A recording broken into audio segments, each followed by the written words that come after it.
your part in this section of the show. You're going to go down and watch the final match. Thank you very much for participating in ABT's coverage of the 1994 NCAA Championship fencing finals. Oh, my pleasure. I wish I was participating on screen on the strip, but up here is a close second.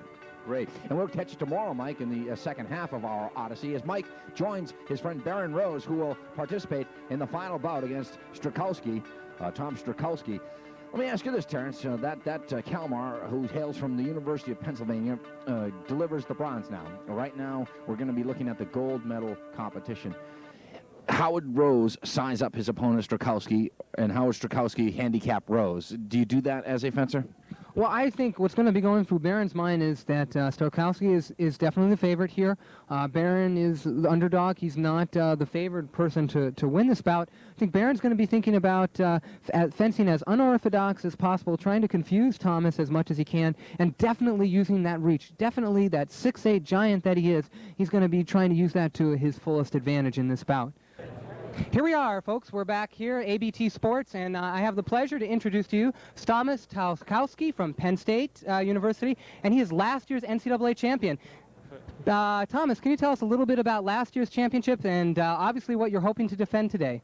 Well, last year's was a whole different ball game. This year, we have all top contenders from different universities, different people that didn't fence last year, so it's going to be very interesting to see what happens. I'm looking forward to it. It should be a lot of fun, and I'm hoping to defend my title again because it's a big honor, so I'd like to defend it. And there they're calling them, folks, so we're going to let Thomas go, and if I had to put a bet on a man, it would probably be on this man. So we look forward to watching you compete, Thomas, and hope you're able to defend. Thank you. Thank you.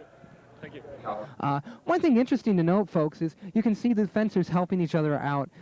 This is a very intense, very competitive sport. We're trying to kill each other, essentially, but there's a lot of respect for your opponent, and the mask comes down and you fight hard, but after that, it's all over. Here we go. This is the men's 1994 NCAA Sabre Championship. Tom Strzalkoski from Penn State on your left. On your right, Baron Rose, the tallest fencer in North America at 6'8" from Yale University. On your right, and right off the bat, we see some debris flying off. What happened there? Mr. Strzalkoski was able to parry Mr. Rose's attack and score on a riposte, making it 1-0 for Mr. Strzalkoski.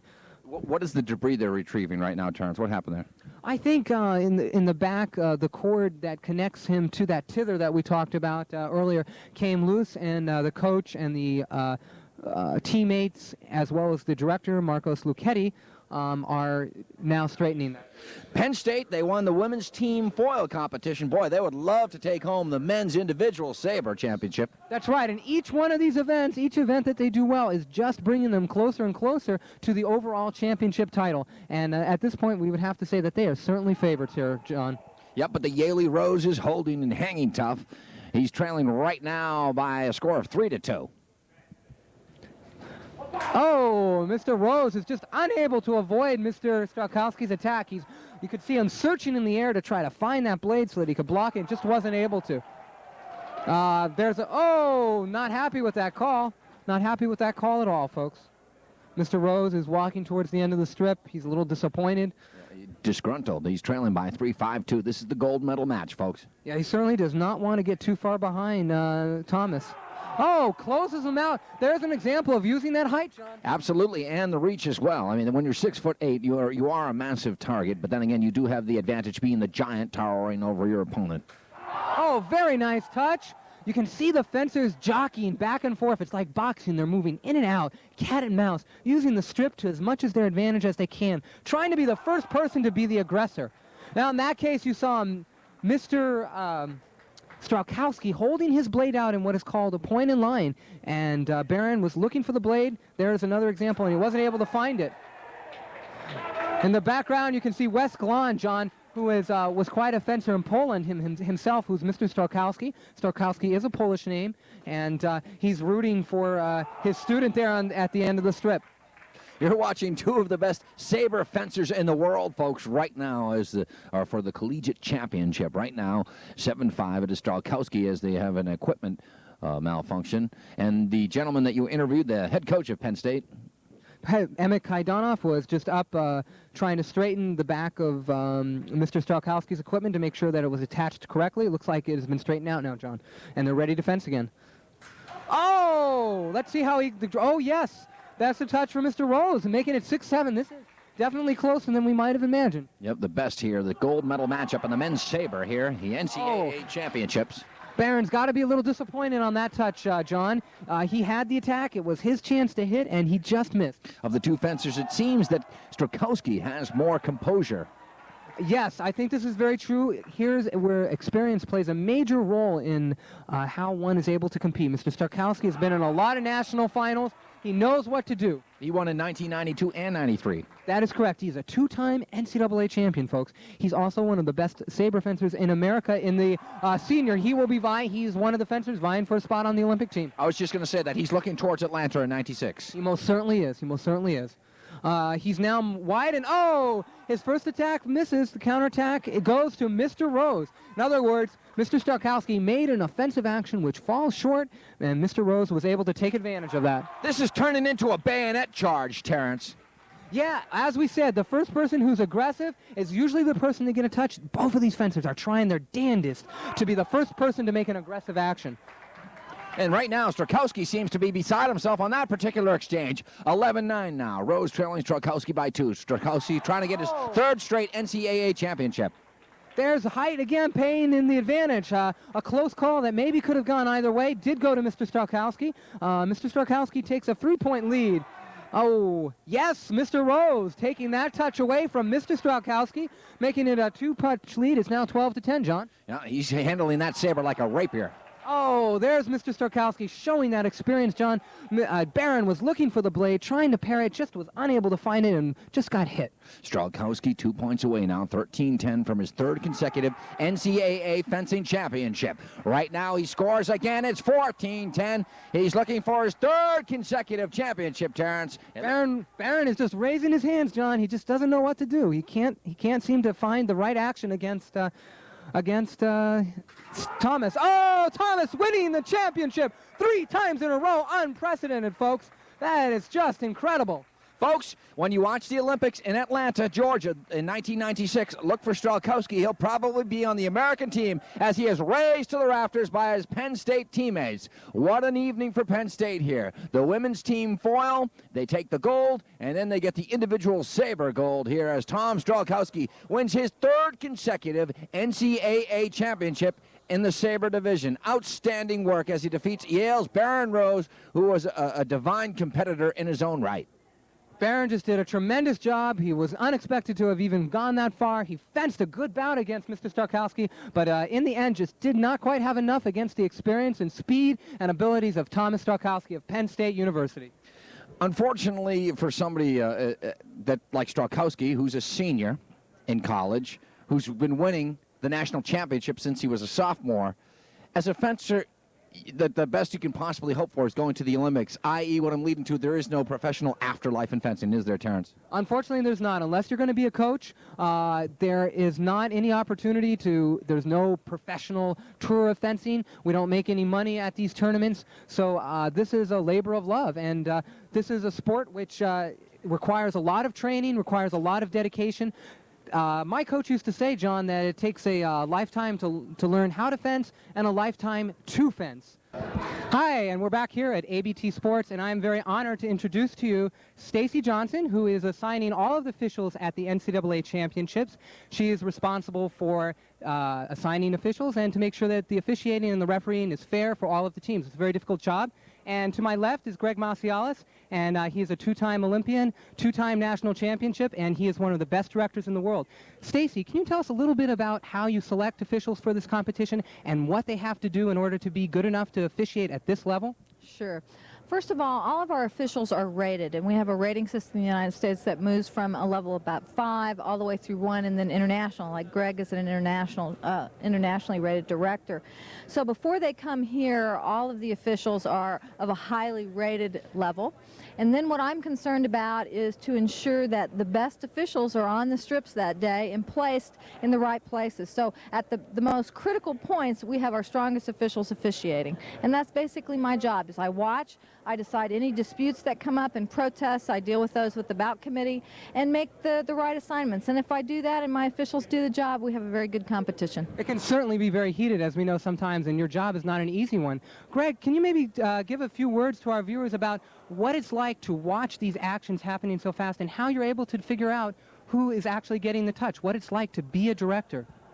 Well, it comes from years of experience. It's not something that you can just walk off the street and pick up on. It's something that, one thing, it helps being a fencer, an athlete, a high-level athlete yourself. And once you have that, you have a basic understanding.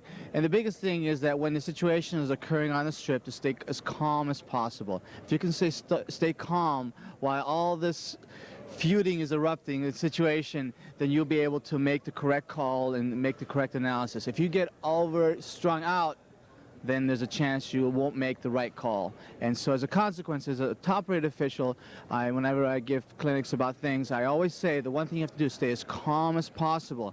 Don't get too involved in the action. Try to stay removed, and there's a consequence. Then you get the natural, what you naturally see will come out and what you naturally say. As Greg Massialis, both as a competitor and certainly as official, is one of the coolest cucumbers that we've ever had in the sport. And as a result, he's able to decipher these fast actions that are occurring and make a call which is fair and which is almost always correct. Thank you very much, Stacey Johnson and Greg Massialis, and we'll look forward to a great championship. Thank you.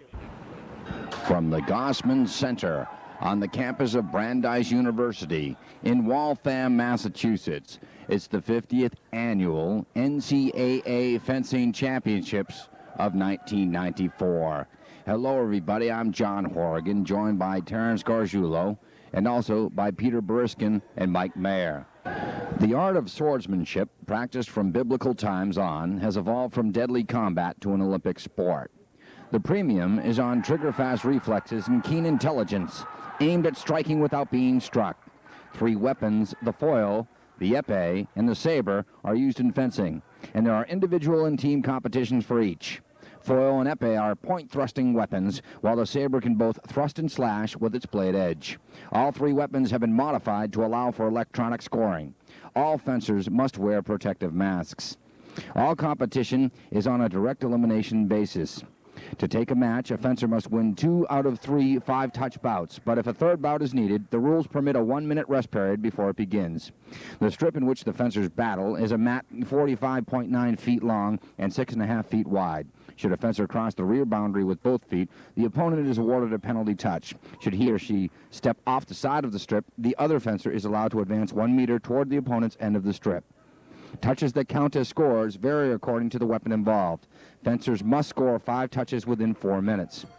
The foil is the flexible rectangular version of the old-fashioned rapier and weighs less than a pound. In foil events, the touches are scored with the tip of the blade only, and only against the opponent's torso from collarbone to hip bone. Each fencer's torso is encased in a conductive lame vest connected to the scoring machine at the scorer's table, so there is no guesswork about whether the torso has been touched. The sabre. The sabre is a close relative of the cavalry sword and is like the foil in length and heft, but it differs significantly from the foil in that it is both a thrusting and cutting weapon against a legal target. A legal target, in the instance of sabre events, encompasses the front and back of the body from the head down to the bend of the hips. The épée. The épée is a descendant of the dueling sword. Like the foil, it is 35 inches long, but 11 ounces heavier and equipped with a larger handguard and a much stiffer blade. In épée events, too, touches can be scored only with the point of the blade, but with this weapon, touches count that are made against any part of the opponent's entire body, head, neck, leg, even feet. To follow fencing's lightning speed, start by concentrating on one fencer only. The fencer being attacked defends by using the parry, a motion intended to deflect the attacker's blade by pushing the attacker's blade away, usually to the left or right. After parrying, he or she will usually launch a riposte, an answering attack. Thus, the two fencers alternate defense and offense. In foil and sabre, the first fencer to extend his or her weapon arm and threaten the opponent's legitimate target area is said to have the right of way to attack, and the opponent is obliged to defend. In épée, though, fencers do not have to abide a right of way, and real combat takes place with simultaneous hits within 1/25th of a second possible. The official, known as the director, or commonly in the U.S. as president of the jury, even though the jury in all events has been replaced by the electronic scoring device, must confirm a touch before it counts. There are 2 light towers at opposite ends of the strip. One has a red light and a white light, the other a green light and a white light. A flashing red or green light indicates a point or blade has landed in a valid target area on the fence or near the tower. A point is scored for the fencer who made the touch, provided the official confirms it. A white light means the point or blade landed off target and no point is earned. A white light and a colored light flashing simultaneously indicate that the strike first landed off target, then on target. In this instance, no point is awarded because an off target nullifies an ensuing valid hit. Simultaneous flashing of the red and the green indicates that the official must determine which of the fencers shall be awarded the touch point. In épée events, when both lights go on, a touch is awarded to each fencer, a double touch.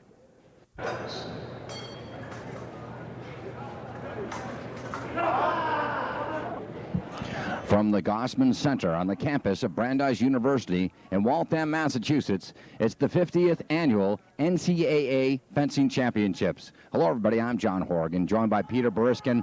And Peter, as a fencer here, this is the cream of the crop. You fence for the Brandeis team.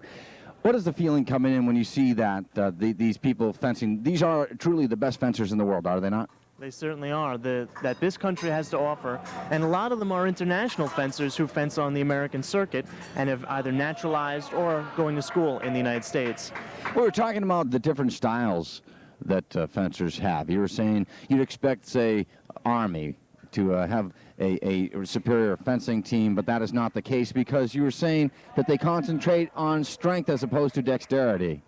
Well, there are different schools of thought, and some have to do with speed, some have to do with agility, some have to do mainly with strength. And the creme de la creme of the fencers know that it is the happy medium between these 3 schools that truly produces a great fencer. What would one do, say, to enhance your flexibility, your dexterity? Well, there are many different exercises. Some of them sound as mundane as taking a fencing blade and circling around a doorknob, or suspending a golf ball from a piece of string and using it for point control to increase point control and dexterity. Flexibility stem from the stranger things I've seen, from like almost Zen meditation to ballerina-like maneuvers.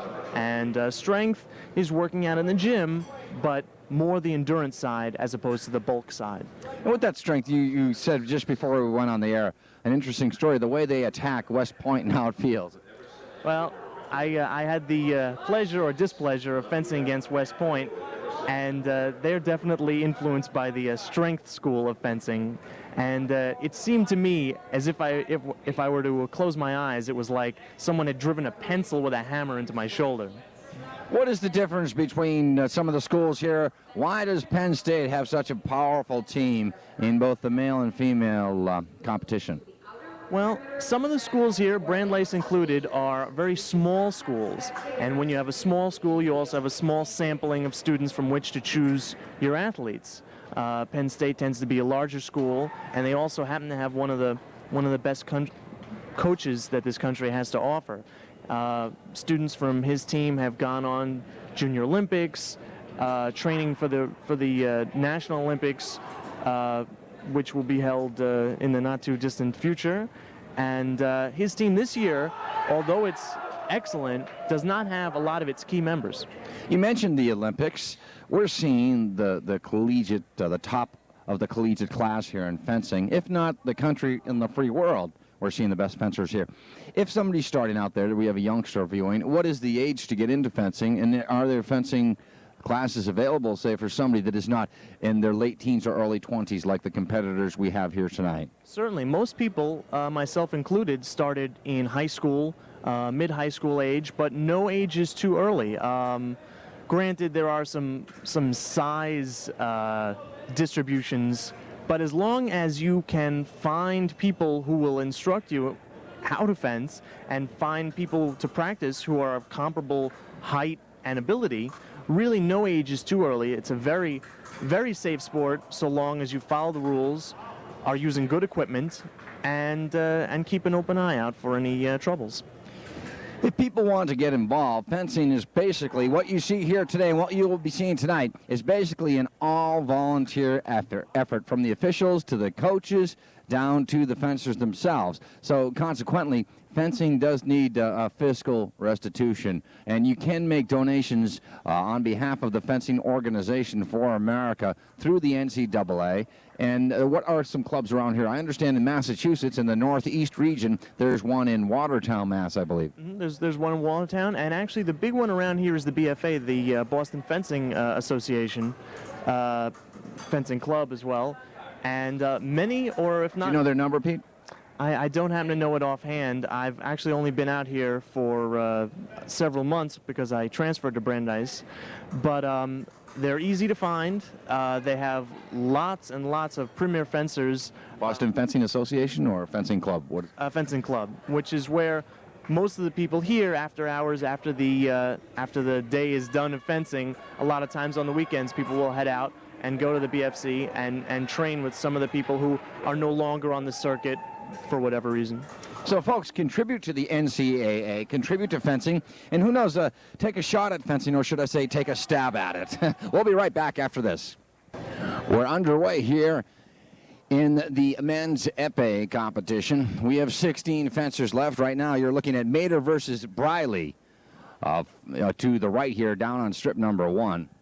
Mayer's got to be a favorite here in this bout, and not only that, folks, he is a local fencer. He's from Massachusetts. He's now attending the U.S. Air Force Academy in Colorado Springs, so he's coming back and hoping to impress his parents and his friends who are watching him here today. Yeah. Ben Mayer from the Air Force Academy, as Terrence stated, and also Massachusetts, facing Brett Briley from Ohio State. Briley is on your right. Mayer is on your left. In the early going here, we've seen 3 red lights. There we have a red and a green light, folks. If the lights aren't at the same time in this weapon, remember, both people will get a touch. The score is now 4-1 for Mr. Mayer. Once again, the whole body is target. If the lights come on at the same time, both fencers will receive a touch. It means that there has been a simultaneous hit. Right there, we saw a simultaneous hit. That makes the score now, folks, 5 for Mr. Mayer and 3 for Mr. Briley. Yeah, Mr. Mayer is taking, Ben is taking this match right now. Briley with the score there, the touch. As Terrence stated, when you see the red light go off, that means Mayer has made a perfect touch. If you see the green light, that means the fighter on the right side of your screen has made a perfect touch. Now, these bouts in the round of 16, John, go up to 15 touches, so it's a long haul. And while Mr. Mayer is ahead right now, 6-3, and seemed to be commanding this bout, anything really can happen. The time limit, just so folks have an idea of how long these bouts can go, they are broken up into 3 3-minute periods. After 3 minutes have elapsed, unless the bout is over, meaning that one fencer has scored 15 touches, the competitors have a chance to take a 1-minute break and to get a chance to figure out what's going on in the bout and how they might want to change their strategy in order to change the outcome. And while we're looking at this, why don't we pan to the left, Pete, where Brandeis' own Justin Burmeister is on his way, and you know about this young man. Yeah, we're real proud to see Justin here. Justin actually originally was a foil fencer. He converted from foil and this year and has only really been fencing épée a year. Luckily, he has fenced for about 8 years, and that long history of fencing has made it possible for him to be a successful competitor in the other weapon, John. Justin Burmeister on the right of your screen, facing Harold Bowder from Wayne State. Wayne State, the 1993 host of the NCAA Fencing Championships. That's right. In fact, the NCAAs have frequently either been held at Princeton University, Wayne State, or Notre Dame. This is the first time that Brandeis University here in Waltham, Massachusetts, at the Gosman Sports Center, has had the privilege of hosting this event. It's a prestigious event, folks, and this is just like the NCAA Division I basketball tournament that we're all following very closely. This is the same tournament, and it's right here in Waltham, Massachusetts.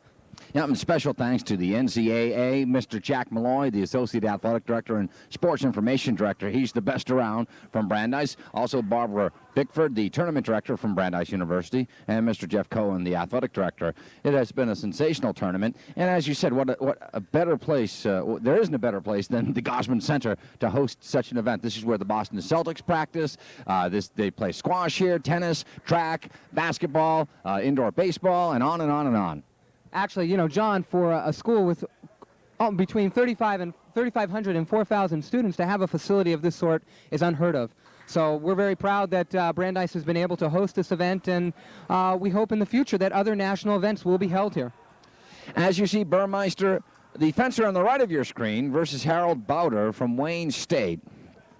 These matches go fast and furious, don't they? That's right. These are 15-touch matches. Let me just help people out and explain a little bit about the strip or the playing area in which these people are moving on.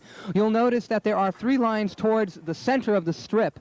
There's 1 line in the dead center of the strip, and then there are 2 lines to the left and right of that center line. Those lines to the left and right of the center, John, are what's called the unguard lines. After a touch has been scored, the fencers will move behind that line before starting the next touch. You'll also see towards the end of each side of the strip a hatch pattern. This hatch pattern indicates that there is only 1 meter before the end line of the strip. If a fencer were to move with both feet behind the end line of the strip, John, they would be hit essentially by their opponent. Their opponent would receive a touch. My coach used to say, John, that it takes a lifetime to learn how to fence and a lifetime to fence. Some closing thoughts, Terrence. Outstanding work, first of all, by Peter Boriskin, our director here, videographer, thrown to the fire. I also like to thank Mr. Jack Malloy, the SID. Tremendous facility here. In closing, we saw, as we mentioned throughout the night, the best of the best. You as a coach, I could tell you weren't analytical or critical at some of the fencers because they were close to perfection. That's true. When you come to a competition like this, the quality of the fencing is just so high. They have worked incredibly hard. What's happening here is you're just seeing people compete. You're seeing people now trying to take all of those long hours of practice, those long hours of dedication, and to turn it into a success.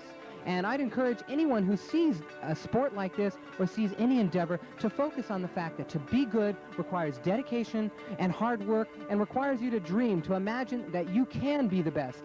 But that requires hard work, and we definitely have seen athletes who have worked very hard, John, today. Absolutely. So Penn State wins the women's team foil competition. They win the men's individual sabre competition as Thomas Strzalkoski wins handedly over Baron Rose. So for my executive producer, Jack Malloy, for Terrence Gargiulo, for Peter Boriskin, and for Mike Mayer, I'm John Horrigan saying so long for now from the NCAA Fencing Championships on ABT. On guard.